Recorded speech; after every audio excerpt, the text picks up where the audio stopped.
य नमः। ॐ अस्य श्री पंचमुख हनुमत् कवच मंत्रस्य ब्रह्मा ऋषिः गायत्री छन्दः पंचमुख विराट हनुमान देवता। ह्रीं बीजं श्रीं शक्तिः क्रौं कीलकं क्रूं कवचं क्रैं अस्त्राय फट् इति दिग्बन्धः। श्री गरुड उवाच अथ ध्यानं प्रवक्ष्यामि शृणु सर्वांगसुन्दर। यत्कृतं देवदेवेन ध्यानं हनुमतः प्रियं। पंचवक्त्रं महाभीमं त्रिपञ्चनयनैर्युतं बाहुभिर्दशभिर्युक्तं सर्वकामार्थसिद्धिदं। पूर्वं तु वानरं वक्त्रं कोटिसूर्यसमप्रभं द्रंष्टाकरालवदनं भुकुटिकुटिलेक्षणम्। अस्यैव दक्षिणं वक्त्रं नारसिंहं महाद्भुतम् अत्युग्रतेजो वपुषं भीषणं भयनाशनं। पश्चिमं गारुडं वक्त्रं वक्रतुण्डं महाबलं सर्वनागप्रशमनं विषभूतादिकृन्तणम्। उत्तरं सौकरं वक्त्रं कृष्णं दीप्तं नभोपमं पातालसिंहवेताल ज्वररोगादिकृन्तणम्। ऊर्ध्वं हयाननं घोरं दानवान्तकरं परम्। येन वक्त्रेण विप्रेन्द्र तारकाख्यं महासुरं जघान शरणं तत्स्यात् सर्वशत्रुहरं परम्।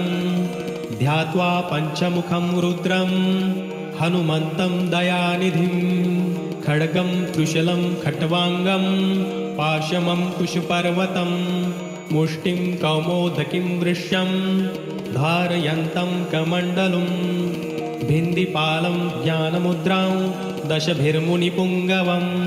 एतान्यायुधजालानि धारयन्तं भजाम्यहम्। प्रेतासनोपविष्टं तं सर्वाभरणभूषितं दिव्यमाल्याम्बरधरं दिव्यगन्धानुलेपनं सर्वाश्चर्यमयं देवं हनुमद्विश्वतोमुखं। पञ्चास्यमच्युतमनेकविचित्रवर्णं वक्त्रं शशाङ्कशिखरं कपिराजवर्यं पीताम्बरादिमुकुटैरूपशोभिताङ्गं पिङ्गाक्षमाद्यमनिशं मनसा स्मरामि। मर्कटेशं महोत्साहं सर्वशत्रुं हरं परं शत्रुं संहर मां रक्ष श्रीमन्नापदमुद्धर। ॐ हरिमर्कटमर्कटमन्त्रमिदं परिलिख्यति लिख्यति वामतले। यदि नश्यति नश्यति शत्रुकुलं यदि मुञ्चति मुञ्चति वामलता।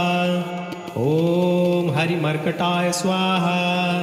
ॐ नमो भगवते पंचवदनाय पूर्वकपिमुखाय सकलशत्रुसंहारकाय स्वाहा। ॐ नमो भगवते पंचवदनाय दक्षिणमुखाय करालवदनाय नरसिंहाय सकलभूतप्रमथनाय स्वाहा। ॐ नमो भगवते पंचवदनाय पश्चिममुखाय गरुडाननाय सकलविषहराय स्वाहा। ॐ नमो भगवते पंचवदनाय उत्तरमुखाय आदिवराहाय सकलसम्पत्कराय स्वाहा। ॐ नमो भगवते पंचवदनाय ऊर्ध्वमुखाय हयग्रीवाय सकलजनवशकराय स्वाहा।